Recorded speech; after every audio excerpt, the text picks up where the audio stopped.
గురువుగారు, వారాహి నవరాత్రుల సందర్భంగా రెండవ రోజు అమ్మవారు ఏ రూపంలో దర్శనమిస్తారంటారు? అలాగే ఏ రంగు వస్త్రాలు మరియు నైవేద్యాలు సమర్పించాలంటారు?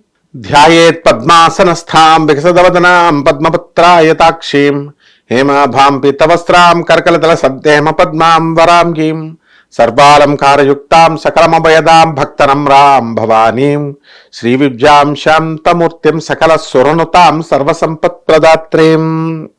వారాహి అమ్మవారి గుప్త నవరాత్రులు అంటాం. ఈ 9 రోజులు కూడా సీక్రెట్గా చెయ్యాలి. అంతేకాని వాట్సాప్లో పెట్టి అందరికీ ఫ్రెండ్స్కి అందరికీ పంపించామనుకోండి, వాళ్ళందరూ ఏమిట్రా ఈ అమ్మవారు ఉగ్ర సాధన అంటున్నారు, పందిముఖంలా ఉందని చేయకూడదు అంటున్నారు ఒకళ్ళు అని చెప్పేసి మొత్తం మన సాధన చెడగొట్టేస్తారు. అందుకని గుప్త నవరాత్రులు అన్నారు. అంటే జనరల్ పబ్లిక్ చేసుకోవచ్చా చేసుకోకూడదని అంటే బ్రహ్మాండంగా చేసుకోవచ్చు, అందరూ చేసుకోవచ్చు. కానీ మరి ఎందుకు గుప్త నవరాత్రులు అన్నారండి అంటే సాధకులు ఎవరైతే మంత్రదీక్షలు తీసుకుంటారో, ఎవరికైతే ల్యాండ్ ప్రాబ్లమ్స్ ఉన్నాయో, ఎవరికైతే ల్యాండ్స్ అవతల వాళ్ళు కబ్జా చేశారో అలాంటి వాళ్ళు చేసుకుంటే తొందరగా ఫలిస్తుంది. ఇప్పుడు మనకి జ్వరం రాకుండా యాంటీబయాటిక్ ట్యాబ్లెట్ వేసుకుంటామా? పారాసెటమాల్ వేసుకోం కదా. జ్వరం వస్తే పారాసెటమాలో డోలోనో దానికి సపోర్టివ్గా యాంటీబయాటిక్ వేసుకుంటాం. ఆ విధంగా ఈ గుప్త నవరాత్రుల్లో ఎవరికైతే స్థలాలు ఇవన్నీ కబ్జాలు చేసేసారో, వాళ్ళ బలం మన బలం వాళ్ళ ముందు సరిపోవట్లేదు, అలాంటి వాళ్ళు వారాహి అమ్మవారు పూజ చేసుకోవచ్చు. ఆమె దారి చూపిస్తుంది అనమాట. అందువలన ఇక్కడ ఈ రెండవ రోజున ఏం చేయాలంటే, మొదటి రోజునేమో కలశ స్థాపన ఈ హడావుడంతా ఉంటుంది. వినాయకుడిని మనం తమలపాకు మీద ఫస్ట్ రోజున తయారు చేసి పెట్టాం కదా, అదే వినాయకుడిని 9 రోజులు ఉంచవచ్చు, లేదా వినాయకుడిని చేంజ్ చేయొచ్చు. ఇంకొక కొత్త తమలపాకు తీసుకొని రెండో రోజున వినాయకుడిని తయారు చేసి మనం అమ్మవారి కలశం ముందు పెడతాం. ఇకపోతే నిన్న చేసిన పుష్పాలు అవన్నీ కూడా ఉంటాయి, నిర్మాల్యం, అదంతా కూడా కొంతమంది తీస్తారు, కొంతమంది తీయకుండా దాని మీదే వేస్తారు. ఎలా చేసినా పర్వాలేదు, తప్పేం లేదు. ఇక రెండవ రోజున మనము అమ్మవారికి ఏంటంటే చక్కగా మల్లెపువ్వులు వచ్చేటటువంటి సీజన్, సన్నజాజి పూలు, మల్లెపూలు, మందార పుష్పాలు, ఏ సీజన్లో ఇప్పుడు ఆషాఢ మాసంలో దొరికేటటువంటి పుష్పాలన్నీ కూడా అమ్మవారికి అలంకారం చేయొచ్చు.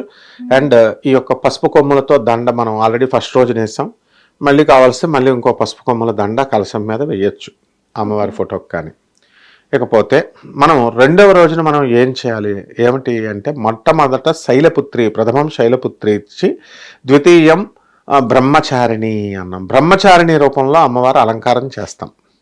దసరా నవరాత్రులాగే సేమ్. పోనీ మనకు అలా కుదరదండి అంటే, బ్రహ్మ తర్వాత విష్ణు ఉన్నాడు కదా మనకి. మొట్టమొదటి రోజున మనము ప్రథమం శైలపుత్రి అంటే శైలపుత్రి అవతారంలో మనం మొదటి రోజున చేస్తాం. లేదా ఈ యొక్క కౌమారి పద్ధతులు అంటాం, సప్తమాతృక పద్ధతి. దాంట్లో ఏంటి, మొట్టమొదట బ్రాహ్మీ దేవత అంటే సరస్వతి లాగా చేస్తాం మొదటి రోజున. రెండవ రోజున అయితే మనము ప్రథమం శైలపుత్రి, ద్వితీయం బ్రహ్మచారిణి కమండలం పట్టుకొని తెల్లని వస్త్రం ధరించి ఉంటుంది. ఆ రూపంలో దుర్గాదేవిని మనం వారాహి అమ్మవారిని పూజ చేస్తాం. అలా కాకుండా బ్రాహ్మ తర్వాత విష్ణువుడు వైష్ణవి రూపంలో పూజ చేయొచ్చు రెండో రోజున. అలంకారం చేసుకోవడమే, దానికి ఏమిటంటే ఆ రూపాన్ని పట్టుకోవడం. ఓం వైష్ణవి అయిన నమః, ఓం వారాహి అయిన నమః, ఏదన్నా ఓం బ్రాహ్మి అయిన నమః అన్న ఆమెకే చెందుద్ది. కాబట్టి దీపారాధన చేయాలి. దీపారాధనలో మన వాళ్ళంతా కూడా వెరైటీ నూనెలు చెప్తారు. ఇప్పుడే కాదు, 30 సంవత్సరాలు 40 సంవత్సరాలు బ్యాక్ నుంచే చెప్పడం మొదలెట్టారు. నవమూలిక తైలం, లేకపోతే ఈ యొక్క ఆ నూనె ఈ నూనె అని చెప్పేసి. ఇవేమీ అవసరం లేదమ్మా. చక్కగా నల్ల నువ్వుల నూనె లేకపోతే ఆవు నెయ్యి చాలు.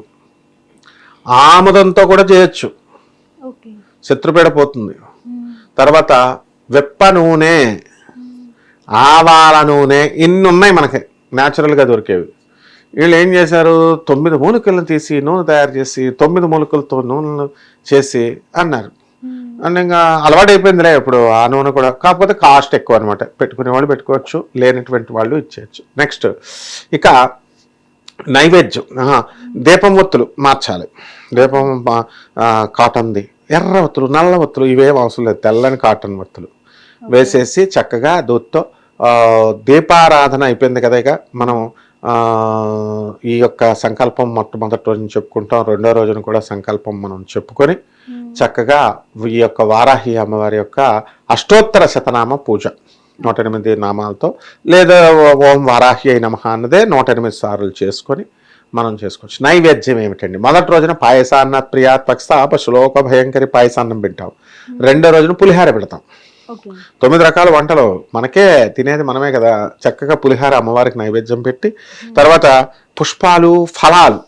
ఇప్పుడు నిన్న మనము యాపిల్ పండు పెట్టామనుకోండి, ఈరోజు ఆరెంజ్ పళ్ళు, ఇలాగా కమలాపల పళ్ళు, మామిడి పళ్ళు దొరుకుతున్నాయి. ఇలా ఏ సీజన్లో దొరికేటటువంటి ఆ ఫ్రూట్స్ అన్నీ కూడా పెట్టచ్చు.